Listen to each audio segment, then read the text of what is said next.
Graças a Deus por esse tempo na presença do Senhor. Louvamos a Deus porque estamos juntos novamente. E eu gostaria de fazer uma pequena recapitulação naquilo que a gente já falou até agora. No primeiro momento, nós falamos a respeito do chamado apostólico da igreja. E eu comentei com os irmãos que a igreja ela é apostólica. E a palavra apóstolo significa enviado.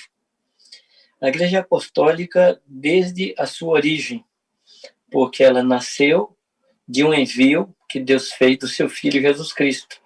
Então, por isso, ela nasceu desse envio, portanto, ela é apostólica. Ela é apostólica também, porque ela é fundamentada sob o ministério dos apóstolos e dos profetas. O que nós pregamos hoje, o que nós entendemos hoje, é aquele que os apóstolos, chamados apóstolos da ascensão, aqueles primeiros apóstolos, eles ensinaram para nós em cima das palavras de Jesus. Então, nosso fundamento é apostólico. Não somente em cima do que a gente ouviu de Jesus, mas daquilo que os apóstolos ensinaram, em cima do que Jesus ensinou. Também nós somos uma igreja apostólica, porque somos enviados. No segundo momento que nós tivemos, na segunda aula, nós falamos do envio da igreja.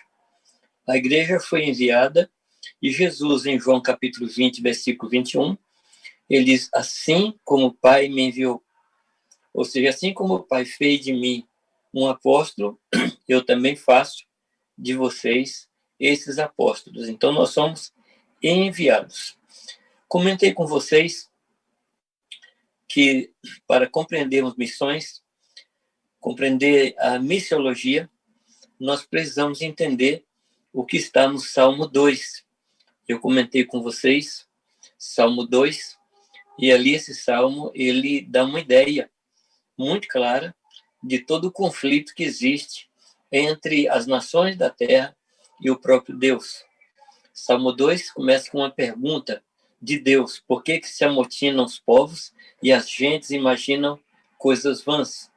E os príncipes e governantes dizem: rompamos as suas ataduras e sacudamos de nós os seus laços. Então, a grande luta dos povos da terra é uma luta contra Deus, é um motim, e um motim, como nós falamos antes, não é uma mera rebelião, mas é uma rebelião com objetivo específico de tirar a pessoa que está no governo e essa ser substituída por uma do interesse dos amotinados. Então, hoje, os homens, as gentes, os povos, o interesse deles é provar que Deus não existe. Uma das consequências, um dos benefícios que eles teriam, que as gentes teriam, é que se Deus não existe, então não há o que prestar contas, não há de que prestar contas e não há a quem prestar contas.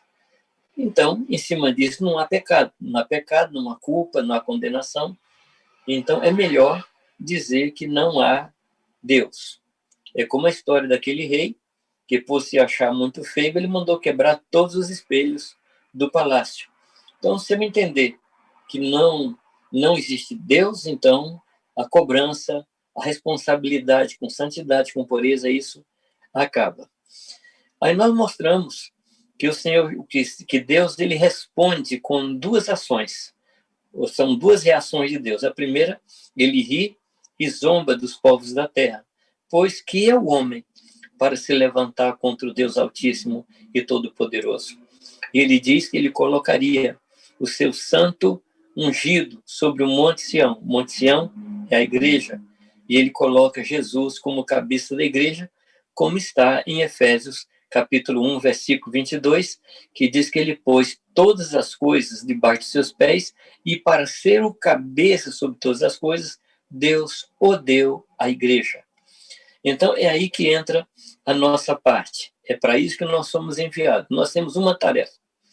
A tarefa, ela está contida, ela está explicitada, ela está descrita em Mateus 28, quando Jesus diz: todo poder e autoridade me foram dados no céu e na terra. Havia um conflito. Jesus vem e mata o pecado na cruz, ele é sepultado, ele sepulta toda uma velha criação juntamente com ele, fomos sepultados. A palavra diz que Jesus é o último Adão, e quando ele sai da terra, pela ressurreição, ele sai como o segundo homem. Então, toda a criação adâmica é crucificada e sepultada com Cristo. Então, ele se levanta, agora ele tem todo o poder sobre a morte, sobre o pecado, sobre essa rebelião. E aí ele nos manda avisar aos povos que o Senhor agora é rei, que o homem deve se arrepender. E ele dá uma ordem muito clara: ide e fazer discípulos de todas as nações. E a palavra discípulo, conforme nós comentamos na aula passada, tem a mesma raiz da palavra disciplina. Em outras palavras, traz o homem de volta para a disciplina de Deus. Isso é fazer discípulo. Como é que é feito isso? Primeiro, pelo batismo, no nome do Pai, do Filho e do Espírito Santo. Quando o homem é mergulhado em Deus, quando o homem é batizado na autoridade do Pai, na autoridade do Filho, na autoridade do Espírito Santo, mas também ele começa a mergulhar no caráter do Pai, no caráter do Espírito Santo, no caráter do Filho. E, após isso, nós ensinamos essas pessoas, quando nós fazemos discípulos, a guardar todas as coisas que ele nos ensinou, que ele nos mandou guardar. João 15,16, se Mateus 28 é a nossa tarefa, João 15,16 mostra a nossa natureza e o nosso desenho. A palavra fala ali em João 15 da videira. Diz que Jesus é a videira e nós somos os ramos. E o que a videira espera? Que os ramos produzam frutos. E ali não se refere a frutos do Espírito, porque os frutos do Espírito são frutos do Espírito, como está em Gálatas capítulo 5. Os frutos que nós espera ali são novas vidas, novas pessoas. E no verso 16, ele fala, né, que não fomos nós que o escolhemos, mas ele nos escolheu com um fim preciso, com um fim específico, que fôssemos e dessemos frutos e que o nosso fruto permanecesse. E aí ele coloca a resposta de oração vinculada à frutificação. Ele diz a fim de que tudo que pedides ao Pai em meu nome, ele vos conceda. Como eu falei da outra vez, não é que nós vamos ganhar uma pessoa, Deus responde uma oração, nós vamos ganhar 2 pessoas, Deus responde a 2 orações. Não é isso.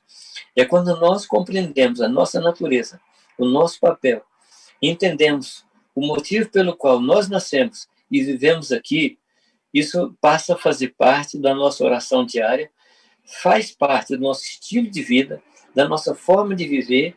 Portanto, a nossa oração vai ser em cima disso. Se eu compreendo que eu estou aqui para ser um produtor de frutos, a minha oração vai ser ao redor disso. A boca fala do que o coração está cheio. Se o meu coração está compenetrado com este envio de Deus a meu respeito, que Deus me enviou, que Deus me deu essa tarefa, então minhas orações vão ser nesse sentido. Então, eu vou pedir e Deus vai dar, porque eu estarei orando em cima, exatamente em cima daquilo que o próprio Deus quer responder. Muito bem. E indo, como deve ser? Aí eu li com vocês, eu citei Mateus 9, 35, até o capítulo 10, versículo 7. Quando Jesus olha para as multidões e as vê aflitas e exaustas como ovelhas sem pastor. E ele chama os discípulos e diz: olha, a seara é grande e os ceifeiros, ou trabalhadores, são poucos. O rogai, pois, ao Senhor da seara que envie ceifeiros. A expressão ali é ceifeiro. Jesus não está falando de um semeador, porque os evangelhos se referem a Jesus como semeador. Saiu o semeador a semear. Jesus falando de si mesmo.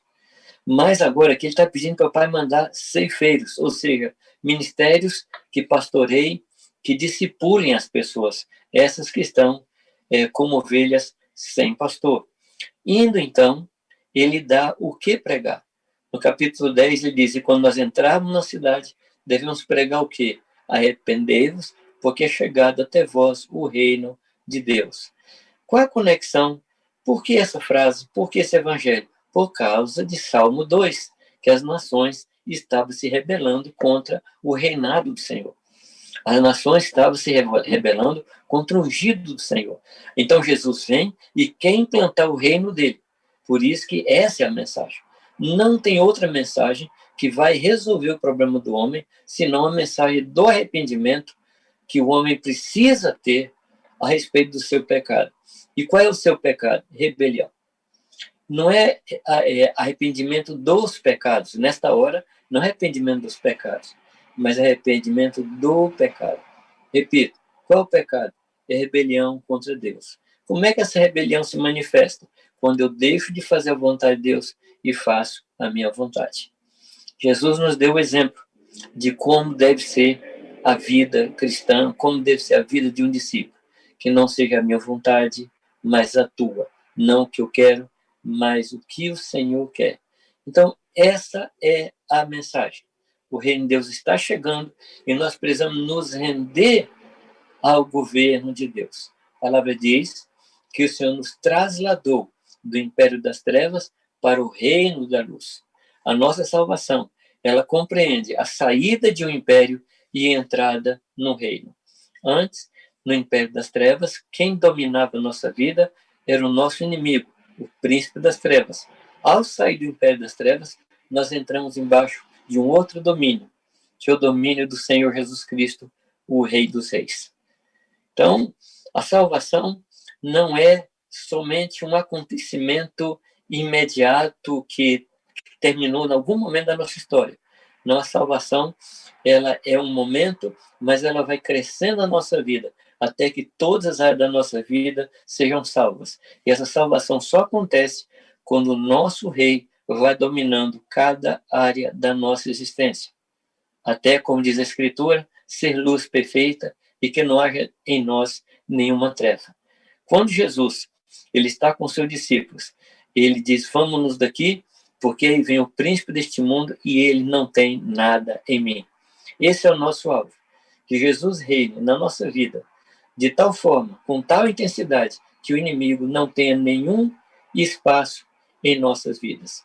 E Romanos capítulo 10, versículo 9, que diz, se com tua boca confessares Jesus como Senhor, e em teu coração creres que Deus o ressuscitou dentre os mortos, serás salvo. Aí está. Porque com a boca se confessa para a salvação, se com a boca se confessa para a salvação, e o coração ele profere a justiça de Deus. Deus mandou Jesus morrer por nós para que a justiça fosse completa e fosse cumprida em nossas vidas. Muito bem. Então, aqui está o que nós falamos nas duas últimas aulas, nas duas aulas anteriores. Então, nós temos um chamado apostólico, nós temos um ministério apostólico, ou seja, nós fomos enviados de Deus. Nós estamos aqui enviados pelo Senhor. E eu gostaria de tomar um pouco do seu tempo para abrir com você o Evangelho de João. O Evangelho de João tem um foco muito interessante. O Evangelho de João ele tem um foco na divindade de Jesus Cristo, desde o versículo 1 do capítulo 1, e no decorrer, capítulo 6, ele diz que antes de Abraão, eu sou, a mesma expressão que Deus usa para falar com Moisés, eu sou, e esse eu sou não significa eu existo. Eu sou, fala de sua essência, de seu caráter, de quem ele realmente é. Então, o Evangelho de João, ele mostra muito a divindade de Jesus, a sua encarnação e o seu envio. Então, João, ele parece que ele se preocupa muito com isso, em mostrar que Jesus é Deus, que Jesus se encarnou, ele se fez carne, habitou no nosso meio, e nós vimos a sua glória como a do unigênito do Pai. Então, durante todo o Evangelho, João vai mostrando isso, até quando chega ali em João 17, quando Jesus fala de tudo que ele fez como um enviado do Senhor. João 17 é muito interessante, porque Jesus ele dá um relatório a Deus. Ainda que a gente chame esse texto de oração sacerdotal de Jesus, mas na realidade ele é um relatório. Todo enviado, todo delegado, todo apóstolo, em algum momento ele precisa prestar contas. Aquele que o enviou, aquele que, desculpa aí o neologismo, aquele que o apostolou, aquele que o delegou. Eu preciso chegar, olha, aconteceu isso, aconteceu isso, aconteceu, eu fiz isso, eu fiz isso, eu fiz isso. E é o que Jesus faz. Então, João foca muito nesse envio de Jesus Cristo como um Deus encarnado e ele prestando contas ao Pai. E aí, o que eu gostaria de fazer com você nesta noite é correr com você um pouco no Evangelho de João. Não sei se o tempo vai permitir, mas eu queria mostrar para vocês como é que Jesus encarava o seu envio, como é que ele via isso, qual era a sua atitude em relação ao envio do Senhor. E aqui eu acho que a gente precisa fazer essa pergunta em relação a nós. Bom, se eu sou um enviado apostólico de Deus, aqui é redundância, né? Se eu sou enviado do Pai, se Deus me delegou uma função nesta terra, como é que eu encaro isso? Eu encaro esse envio de Deus como alguma coisa que eu faço nas horas vagas, eu encaro isso como alguma coisa que ocupa todo o meu coração, ou eu faço com a parte do meu coração porque eu tenho tarefas mais importantes, eu tenho coisas mais importantes para buscar, eu tenho coisas mais importantes para granjear. Como é que você encara esse envio?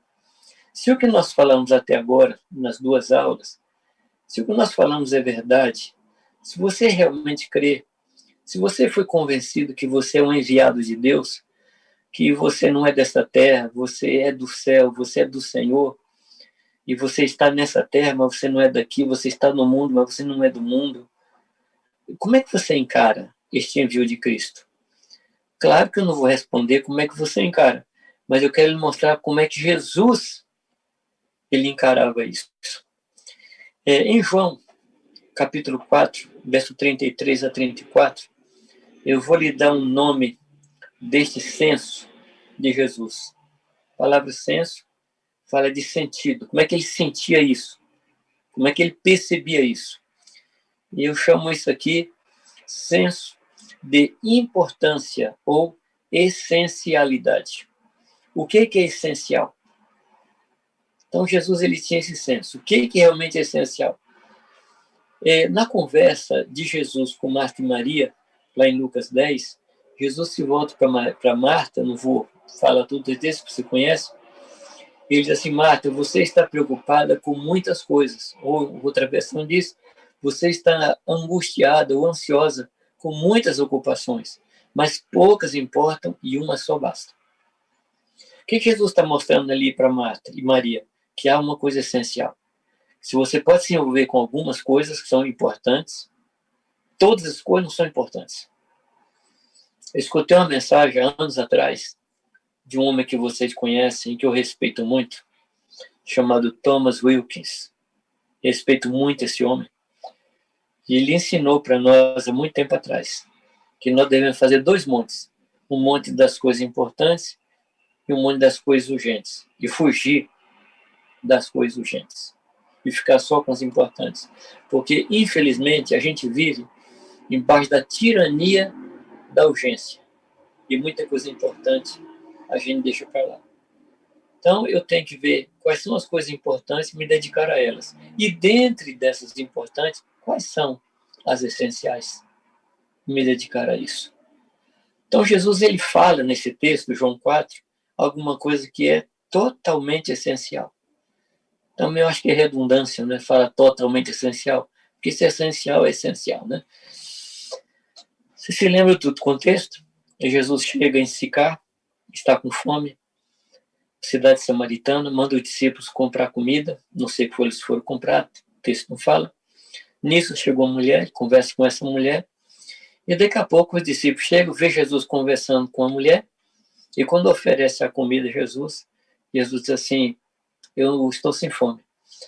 Dificilmente alguém com fome vai perdendo a fome com o tempo. Normalmente a fome vai aumentando. No caso de Jesus, a fome acabou. E aí eles fazem a pergunta, trouxe-lhe porventura alguém algo de comer? E aí Jesus diz, a minha comida é fazer a vontade daquele que me enviou e realizar a sua obra. Qual é a importância da comida na vida da gente? É vital. Se você não come, acontece uma coisa, você morre. Vem um processo de fraqueza, vem um processo de inanição e, por fim, a morte. Então, a comida é essencial. Você não vive sem comer. Nós temos os órgãos no nosso organismo, né? Nós temos os órgãos que processam a comida. Deus fez órgãos para processar a comida. Ou seja, nós precisamos comer. E Jesus falou que tinha uma coisa para ele que eu sustentava, que era o fazer a vontade de Deus. Então você percebe que Jesus coloca a comida, ou a vontade de Deus, melhor dizendo, acima da comida, acima da necessidade física. Das necessidades do homem, eu creio que não há uma necessidade mais premente, mais forte do que a fome. Quem nunca ouviu falar daquele avião que caiu nos Andes com um time uruguaio e, passado um tempo, eles não tinham o que comer e começaram a comer o cadáver dos seus colegas de equipe? Quem não se lembra disso? Quer dizer, quando a fome bate, não estou falando vontade de comer, quando realmente a fome bate, a gente faz loucura. Na nossa lei, existe o que se chama de crime famélico. O que é isso? Quando uma pessoa rouba alguma coisa porque está com fome, é crime, mas não há punição. Porque a justiça compreende que a pessoa foi movida por uma necessidade muito forte, então não há punição. Fazer a vontade de Deus para você é algo essencial. Para Jesus era. Ele disse: a minha comida consiste em fazer a vontade daquele que me enviou. Então, eu estou chamando isso de senso de importância ou senso de essencialidade. O que é essencial na nossa vida. O segundo ponto, o segundo senso, eu chamo de senso de nulidade. É extremamente importante que nós, como obreiros de Deus, tenhamos esse senso, tenhamos essa compreensão.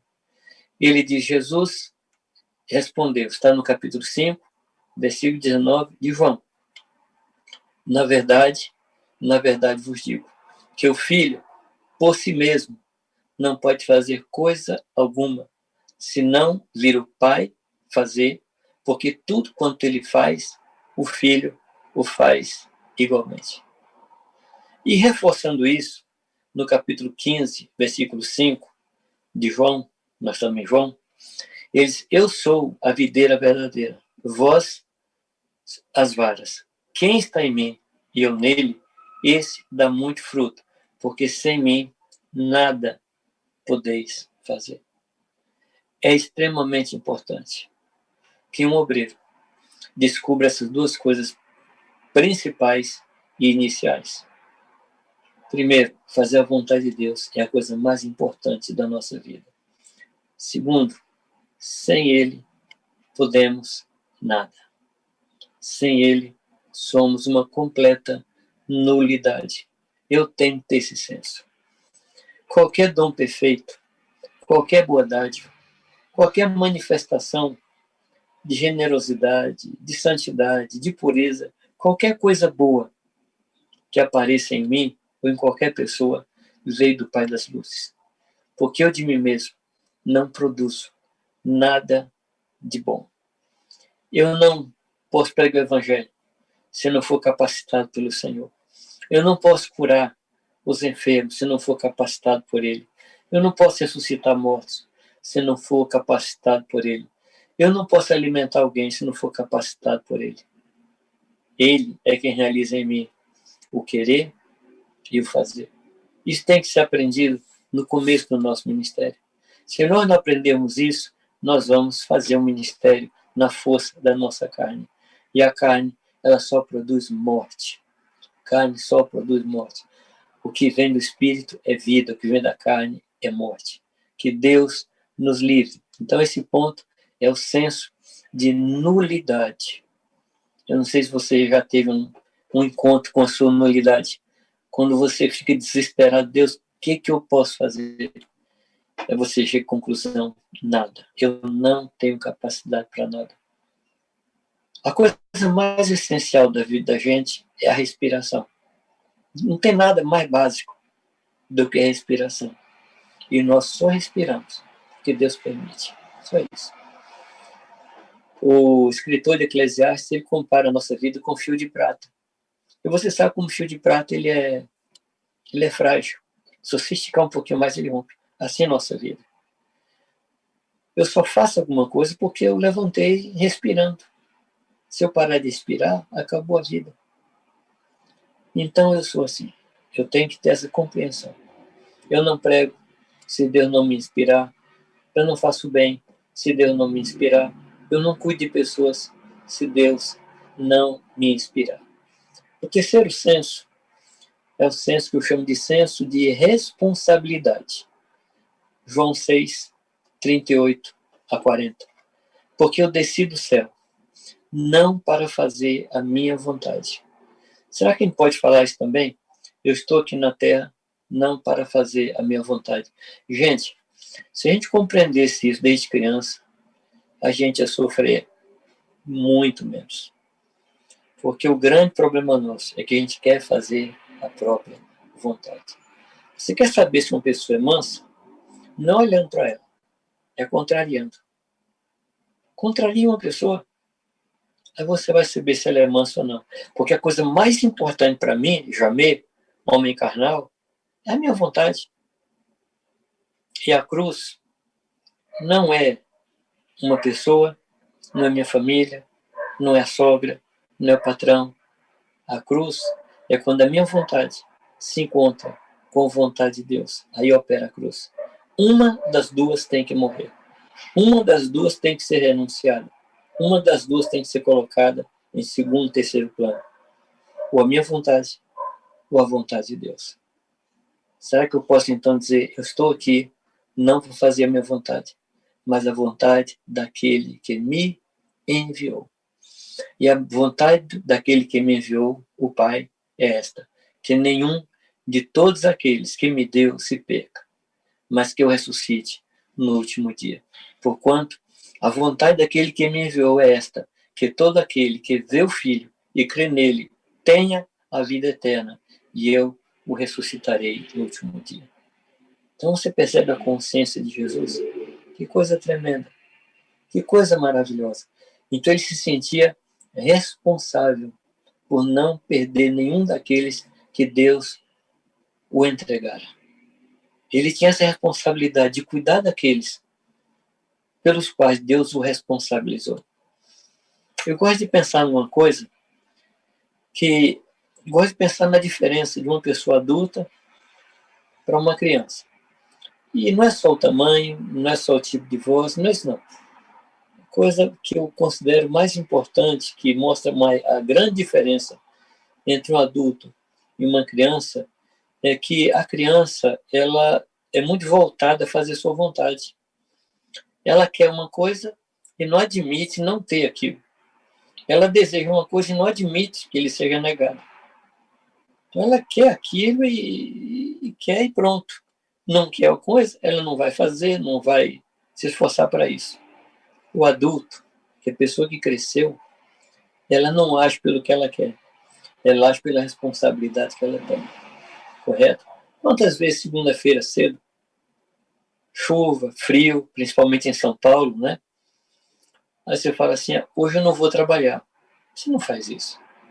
Você se levanta, porque a sua responsabilidade em relação ao seu trabalho, em relação à sua família, à sua casa, é mais importante do que a sua vontade de ficar na cama. Então você trabalha em cima de responsabilidade e não de vontade. Que Deus nos ajude isso. Na cruz, capítulo 17 de João, ele diz, antes da cruz, melhor dizendo, ele diz, eu te glorifiquei na terra, tendo consumado a obra que me deste a realizar. Meus amigos, meus queridos, como eu gostaria de, no final da minha vida, poder dizer assim, eu fiz tudo o que o Senhor me mandou fazer. Mas para isso, eu preciso ser um homem responsável, cumprir com minhas responsabilidades. E Paulo, ele diz, além das coisas exteriores, em 2 Coríntios 11, 28, ele diz, há o que diariamente pesa sobre mim, o cuidado de todas as igrejas. Aí está a responsabilidade. E Samuel, 1 Samuel capítulo 12, 23, ele diz, e quanto a mim, longe de mim esteja o pecar contra o Senhor, deixando de orar por vós. Eu vos ensinarei o caminho bom e direito. Então você percebe o que é responsabilidade? É a pessoa encarar o seu dever e falar, isso eu devo fazer. Uma pessoa responsável, ela não fica esperando que o outro faça. Ela faz. Se ninguém fizer, é problema de quem não fez. Mas eu não admito, eu não cumpri minha responsabilidade. É verdade que a gente muitas vezes fica meio desanimado, porque só a gente que faz. Quando a gente sabe que não é verdade, né? Elisa, ele falou, Deus, mataram todos os teus profetas. Só fiquei eu. Isso não é verdade. Mas na angústia, na depressão, ele falou isso. E Deus falou, não. Ainda tenho 7.000 que não dobraram seus joelhos diante de Baal. Não é só você que quer fazer a vontade de Deus. Tem muita gente, graças a Deus, homens sérios, mulheres sérias, que querem fazer a vontade de Deus. Então, esse tópico eu chamei de o senso da responsabilidade. O quarto senso, eu chamo de o senso de identidade e delegação. João 8, 28 e 29. Olha que texto maravilhoso. Maravilhoso. Diz assim, disse-lhe, pois, Jesus, quando levantares o Filho do Homem, então conhecereis quem eu sou e que nada faço por mim mesmo, mas falo como o Pai me ensinou. Aqui tem um detalhe que eu queria só destacar, que Jesus ele se preocupava com o conteúdo e com a forma. Ele se preocupava em falar o que Jesus mandava, o que Deus mandava ele falar, mas ele se preocupava também o como falar. Uma das coisas que mais causa problema numa família, muitas vezes, não é a verdade que dizemos, mas é como dizemos essa verdade. Às vezes a verdade, ela se torna ofensiva. A palavra diz que a gente deve falar a verdade em amor. Verdade e amor, no caso, verdade de Deus e amor de Deus, são inseparáveis. Não há verdade sem amor e não há amor sem verdade. As duas coisas precisam caminhar juntos, porque as duas fazem parte do caráter do Senhor. Então ele falava o que Deus mandava ele falar e falava como o Pai me ensinou. Eu me lembro, eu estava aqui na cidade de Jundiaí, voltando para casa, e naquele dia eu vim para o centro da cidade de ônibus. E estava com meu filhinho, naquela época pequenininho. Hoje está 22 anos, está bem maior que eu. E nós estávamos no ônibus, e ele estava aprendendo a falar a palavra ônibus. Ele falava ônibus, falava qualquer coisa, menos ônibus. Mas ele foi falando, até chegou em casa. Falou, mãe, aprendi a falar ônibus. Como para ele foi importante aprender a falar a coisa certa. Nós podemos falar uma verdade para a pessoa de forma ferina, de forma que magoa, de forma que machuca, ou de forma que levanta, que anima, que desafia a pessoa. Muito bem. Então, olha só, olha o que ele diz. Esse final desse verso é maravilhoso. E aquele que me enviou está comigo, que mostra o caráter do Pai. O Pai envia e vai junto. Ele não é aquele que fala assim, vai lá você, eu fico aqui. Não, ele manda e vai junto. Ele diz assim, o Pai que me enviou está comigo. Aí ele fala, o Pai não tem me deixado só, porque eu faço sempre o que lhe agrada. Então Jesus ele tinha esse senso de identidade, ele era identificado com o Pai. E tinha esse senso de delegação. Eu fui delegado, o Pai está comigo e eu estou no Pai.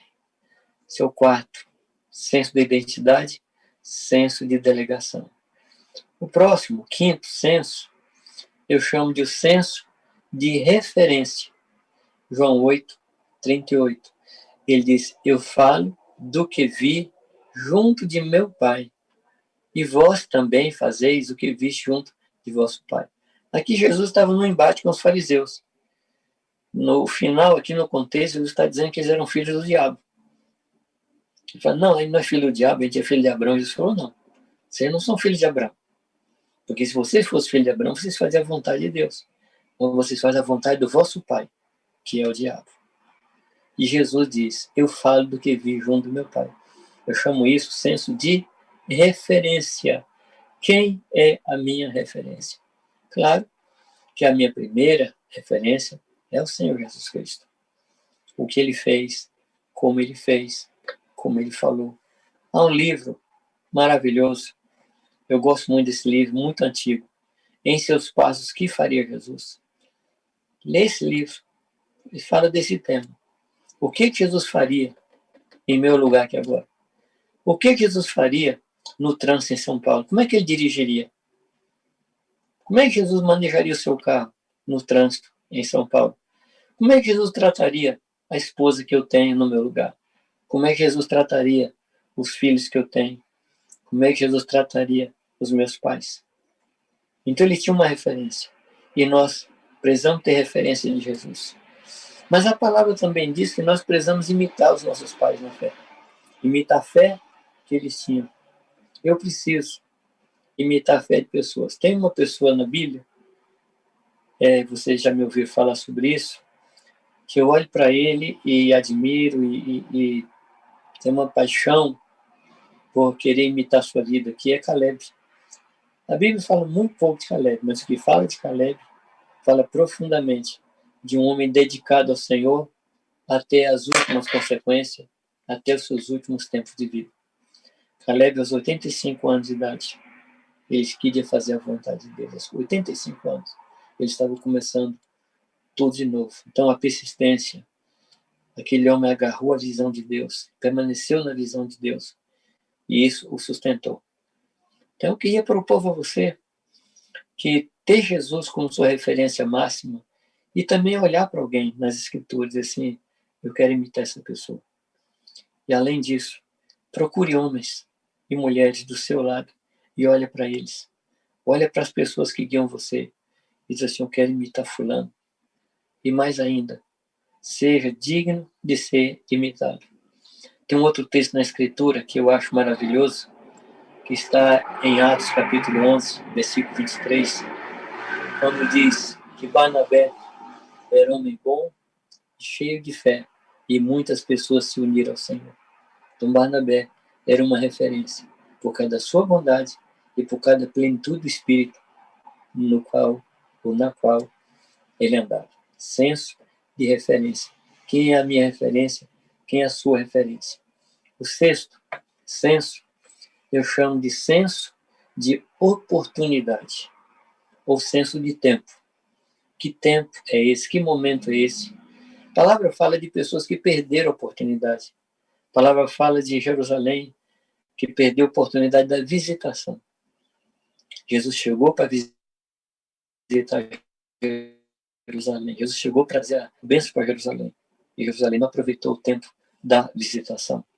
João 9, capítulo 9, versículo 4. Ele diz, convém que eu faça as obras daquele que me enviou enquanto é dia. A noite vem quando ninguém pode trabalhar. Houve um momento que Jesus foi impedido de trabalhar. Foi com a morte. Prenderam ele. Ele terminou ali. Claro que até aquele momento ele fez tudo o que Deus havia mandado fazer. E ele está nos ensinando isso. Enquanto temos oportunidade, vamos fazer o bem. Enquanto temos oportunidade, vamos pregar o Evangelho. Enquanto temos oportunidade, vamos anunciar o reino de Deus. Enquanto é dia. Senso de oportunidade. Eu digo que tem crente evangélico que me parece que crê em reencarnação. Porque perde tempo, muito tempo da sua vida, e parece achar, que vai voltar para recuperar. E a palavra diz que ao homem basta morrer uma só vez. E depois disso o juízo. Então não há uma segunda chance. Essa vida, ela é única. Ou eu aproveito essa, ou eu perco. Eu preciso aprender a aproveitar as oportunidades. E a principal oportunidade é eu estar vivo. Eu estou vivo. Então você é usado por Deus enquanto eu estou vivo. Ele diz que faz a vontade daquele que me enviou enquanto é dia. Isso fala de aproveitar a chance, aproveitar a luz, aproveitar o momento. E no capítulo 12 de João, ele fala, traz o mesmo princípio. Ele diz, agora minha alma está perturbada. E que direi eu? Pai, salve-me desta hora? Mas para isto vim, a esta hora. Eu vim nesse momento para isso mesmo. Então ele não queria uma alternativa, ele não queria uma opção. Ele diz, fui para isso. Quando Esther, ela pede para Mardoqueu ou Mordecai traz a notícia de que os judeus iam ser mortos, e Mordecai, ou Mardoqueu, depende da versão, pede para ela conversar com o rei, com o Assuero. Ela diz, olha, ninguém pode entrar diante da Assuero sem ser chamado, porque pode morrer. E o que Assuero lhe diz? E o que Mordecai lhe diz? Será que não é exatamente para essa hora que você está nessa posição? E ela fala uma coisa tremenda. Ela fala uma verdade fantástica. Ela diz, então vocês jejuam por mim 3 dias. E eu vou diante do rei. E se eu morrer, eu morri. Se eu morrer, eu morri. E Paulo, no Novo Testamento, ele diz, seja para a vida, seja para a morte. Quer vivamos, quer morramos. Somos do Senhor. Ou seja, eu estou aqui por causa dele. Eu estou aqui para fazer a vontade dele. E não a minha vontade. Então, queridos, Romanos 12:11 diz, não sejais vagarosos no cuidado. Em outras palavras, não perca a oportunidade. Faça as coisas no seu tempo. Faz as coisas no tempo que se deve fazer. Não procrastine, não adie, não deixe para depois. Faz enquanto você tem vida. Este sexto ponto, eu chamei de senso de oportunidade. O sétimo ponto, eu chamo de senso de obediência. Senso de obediência. Está em João 12, verso 49. Diz assim, porque eu não tenho falado de mim mesmo, mas o Pai que me enviou, ele me deu mandamento sobre o que hei de dizer e sobre o que hei de falar.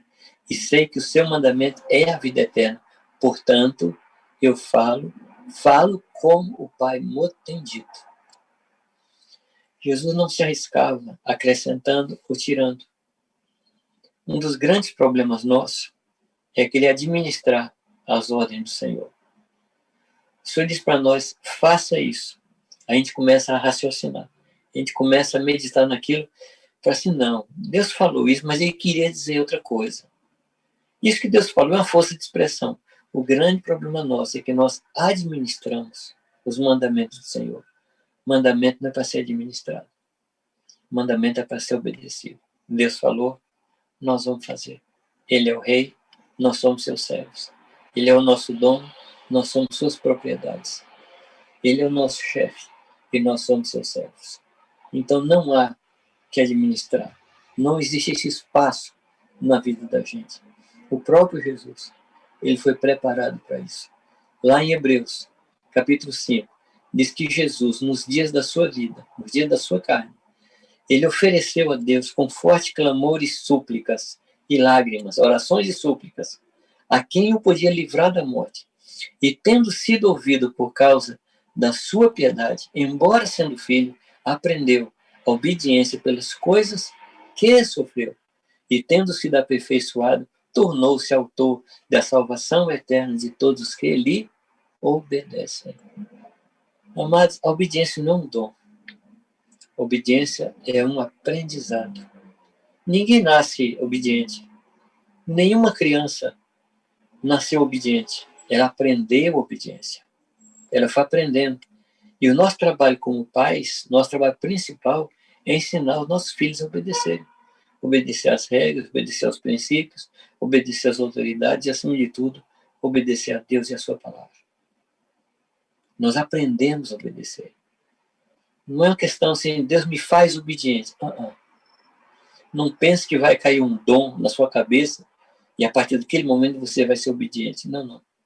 A nossa natureza é a natureza inclinada para a morte.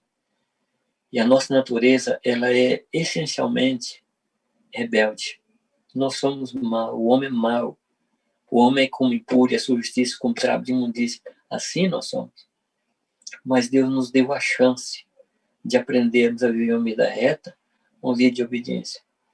Então eu preciso ensinar os meus filhos a serem obedientes. Não existe desobediência pequena, nem desobediência grande. Existe só desobediência. Na criação dos meus 4 filhos, eu dizia para eles, obediência tardia é desobediência. Se eu falei para fazer alguma coisa e não fiz naquela hora, fez depois, é desobediência. E eu nunca contei até 3 com eles. Eu não dou chance. Eu nunca dei chance. Olha, eu vou contar até 3. Não. Eu contava até 1.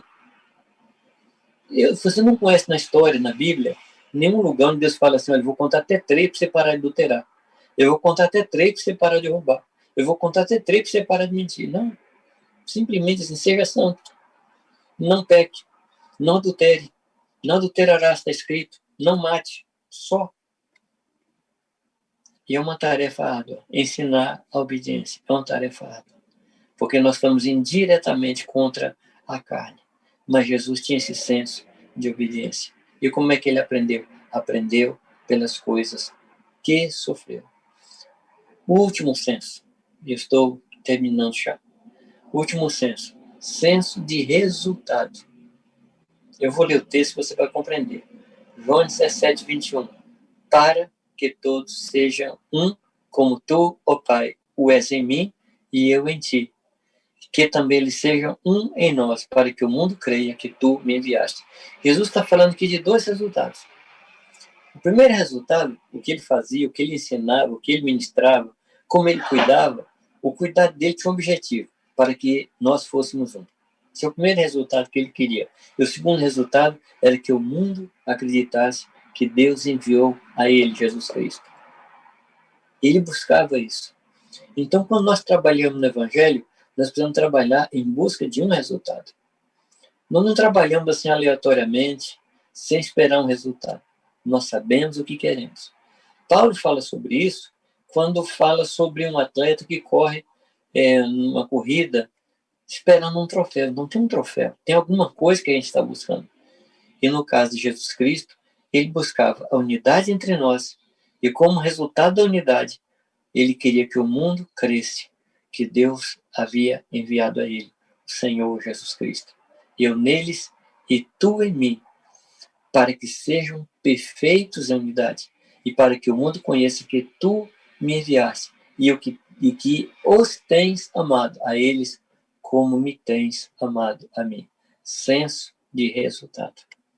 Se não trabalha sem esperar resultado. O lavrador, ele semeia esperando colher. O pastor, ele pastoreia esperando a lã, o leite, a carne, tudo aquilo que o rebanho dá. O pescador, ele lança anzol, lança rede esperando pescar. Nós também somos assim. Nós trabalhamos com objetivo. E o principal objetivo nosso, primeiro, que a vontade de Deus seja feita. Segundo, que é decorrente disso, que as pessoas sejam salvas. Porque para isto, nós estamos nessa terra. Nós vemos aqui com esse objetivo, de pregar e anunciar o evangelho do reino de Deus. Você que estava escrevendo, você que anotou, eu vou só recapitular os pontos para você conferir. O primeiro ponto é senso de importância ou essencialidade. E o verso citado é João 4, 33 em diante. O segundo senso, senso de nulidade. João, capítulo 5, versículo 19. Terceiro senso, senso de responsabilidade. João 6, 38 a 40. O quarto senso, senso de identidade ou delegação. João 8, 28 e 29. O quinto senso, senso de referência. Eu falo do que vi junto do meu Pai. João 8, 28. O sexto senso, senso de oportunidade, senso de tempo. Que tempo é esse que eu estou vivendo? João 9:4. O sétimo, senso de obediência. João 12:49 e seguinte. E o último senso de resultado. João 17:21 ao 23. Que o Senhor possa abençoar a sua vida. Que Deus possa cuidar de você. Semana passada, eu só fazer um esclarecimento. Eu não fui até o final da aula. Eu estava no meio da viagem, quero pedir perdão a vocês, que eu não fui até o final da aula. Terminei uns 10, quase 15 minutos antes. Eu tinha viajado naquele dia 700 quilômetros. Fui visitar um pessoal no interior da Bahia e estava parando no hotelzinho, num refeitório, pessoas passando de um lado para o outro. E foi desse lugar que a gente conversou. Então estava muito tumultuado. Então quero que vocês me perdoem por isso, tá bem? Que Deus nos abençoe. Vamos orar? Pai, em nome de Jesus Cristo, eu oro por cada pessoa que hoje está escutando, que hoje está conosco, e peço que estava no teu coração esteja também no nosso. Que nós possamos ter a mesma atitude tua em relação à vontade do teu Pai e nosso Pai. Ajuda-nos, enche-nos com teu Santo Espírito e dá-nos capacidade para realizar o teu querer todos os dias da nossa vida, cada dia da nossa existência. Eu abençoo teus filhos nesta noite, Pai, em nome de Jesus Cristo. Que o Senhor nos abençoe. Amém.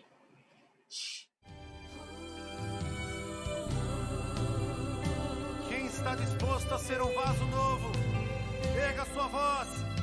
Vamos adorar a Ele nesta noite.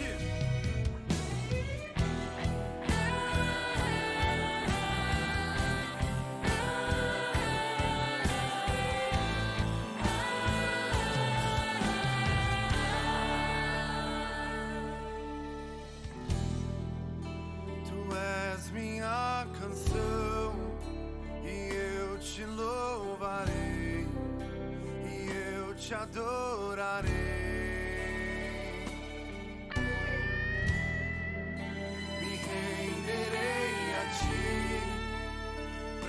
Te conhecer e pra te dizer,